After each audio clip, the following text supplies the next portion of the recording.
Hello students, our today's topic is retained profits and retained earnings. Students हमारा chapter चल रहा है sources of business finance, जिसके mainly दो सोर्स थे हमारे पास, ओनर्स फंड, बोरोड फंड. तो ओनर फंड्स के टाइप्स हम पढ़ रहे थे, जिसमें हम पहले शेयर्स को पढ़ चुके हैं. अब हमारा आज का टॉपिक है retained earnings. Retain profit are also known as plugging back of profit. मतलब हम अपने प्रॉफिट को अपने पास ही वापस रख लेते हैं. रिटेन अर्निंग्स, सेल्फ फाइनेंसिंग और इंटरनल फाइनेंसिंग, रिजर्व और सरप्लस.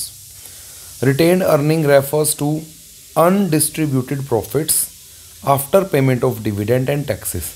कि भाई जो भी हमारा प्रॉफिट अर्न किया उसमें से हमने डिविडेंड दे दिया टैक्सेस पे करके, अगर फिर भी कुछ प्रॉफिट को डिस्ट्रीब्यूट नहीं किया, बिजनेस में ही रख लिया, उसे हम कहते हैं retained earnings. It provides the basis of expansion and growth of companies. ये बेसिकली बिजनेस को, अगर मान के चलो हमारा कोई प्रोजेक्ट है बिजनेस का, बिजनेस की एक्टिविटीज़ को एक्सपेंड करने का, ग्रोथ का, तो उसमें हम इस प्रॉफिट, इस हमारी जो अर्निंग्स को है यूज़ कर सकते हैं. It is considered the most important source of finance since it is internally generated. This method of finance is also known as self financing. Self financing मतलब हमारे बिजनेस के ही फंड को हम बिजनेस में ही दोबारा से यूज कर लेते हैं. Features of retained earning, cushions of security.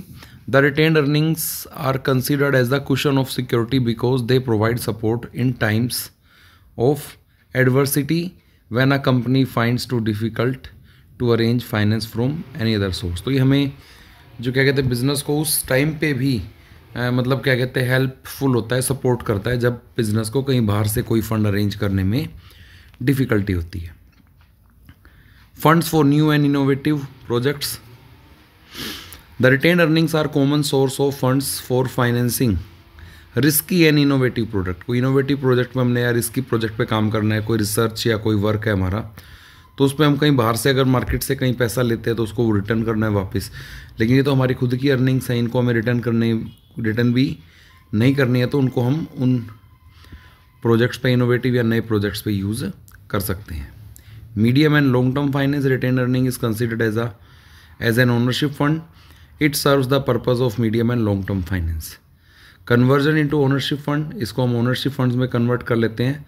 The surpluses retained earnings can be converted into share capital by issue of bonus share.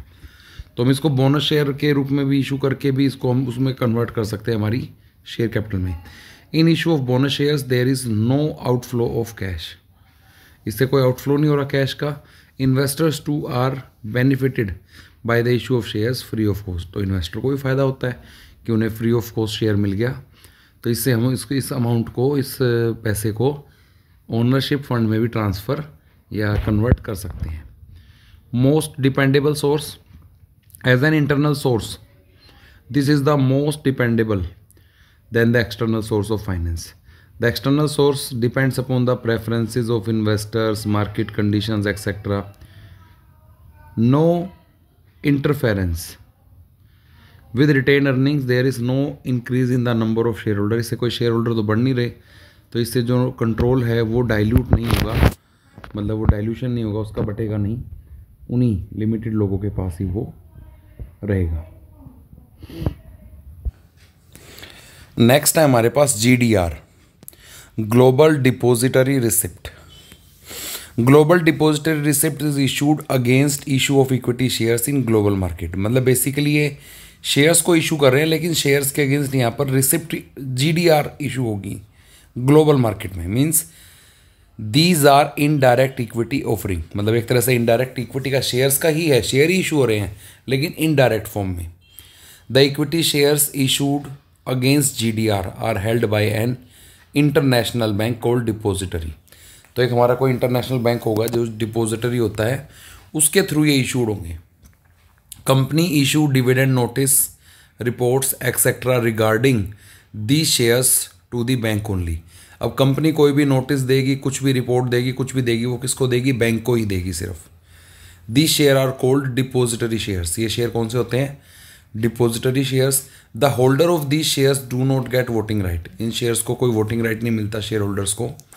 The capital contributed by these shares is in dollars, that is why these are called dollar denominated instruments. The global depository receipts were introduced by the city bank in 1990।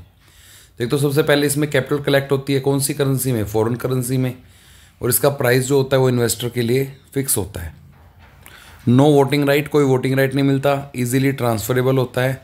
और पहली Indian company जिसने GDR issue करा था वो थी Reliance industries, जिन्होंने 1992 में ही $150 million collect कर लिए थे थ्रू जीडीआर। ऐसे ही सेम जीडीआर जो ग्लोबल डिपोजिटरी रिसिप्ट्स है वैसी ही है हमारी ADR, American depository receipts. And ADR is just like a GDR, ADR भी किसकी तरह है, जीडीआर की तरह, except that it can be issued to a citizen of USA only. वो सिर्फ और सिर्फ जो USA United States of America है उसी के ही सिटीज़न को इशू हो सकती है। And it can be listed in US stock exchange, और वो यूएस की ही यूनाइटेड स्टेट्स की स्टॉक एक्सचेंज में लिस्टेड होगी। Share issued by the company are held by an international bank called depository, वही शेयर अभी भी किसके पास रहेंगे, इंटरनेशनल बैंक के पास रहेंगे, जिसको हम डिपोजिटरी कहते हैं, और वही सारे नोटिस और रिपोर्ट रिसीव करेगा। और एडीआर में जो पैसे लगा सकते हैं वो सिर्फ कौन लगा सकते हैं, Americans. ADR are subject to much stricter disclosure requirement than GDR because regulation of US stock exchange are very strict. Annual legal and according cost and maintenance and ADR are much higher than GDR. And ADR is an American dollar denominated instrument. Any American bank functioning as a depository can issue ADR. वैसे ही ADR GDR की तरह आता है हमारा IDR, international depository receipts, ये इसको हम कह सकते हैं Indian depository receipts. And IDR is also like GDR except it is issue to citizen of India, ये इंडियन सिटीजन्स को इशू होती है।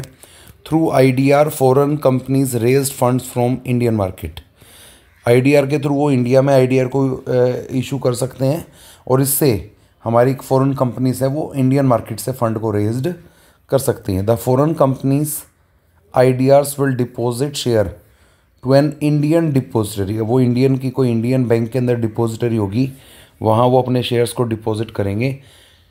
The depository issue receipts to investors in India against this shares. Standard Chartered Bank was the first global company to file for an issue of IDR in India. Standard Chartered Bank ने ही सबसे पहली बार IDR issue किए थे। Eligibility क्या होगी IDR की, company must be listed in home country, वो अपनी होम कंट्री में लिस्टेड होनी चाहिए। Net tangible assets of at least 3 crore, उसकी जो नेट टेंजिबल एसेट्स है 3 करोड़ होनी चाहिए। नेट वर्थ 1 करोड़ होनी चाहिए हर प्रीसीडिंग 3 ईयर्स की।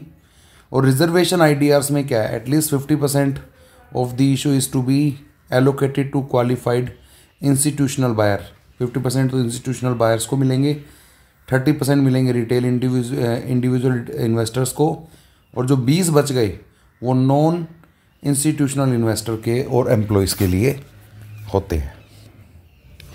Thank you.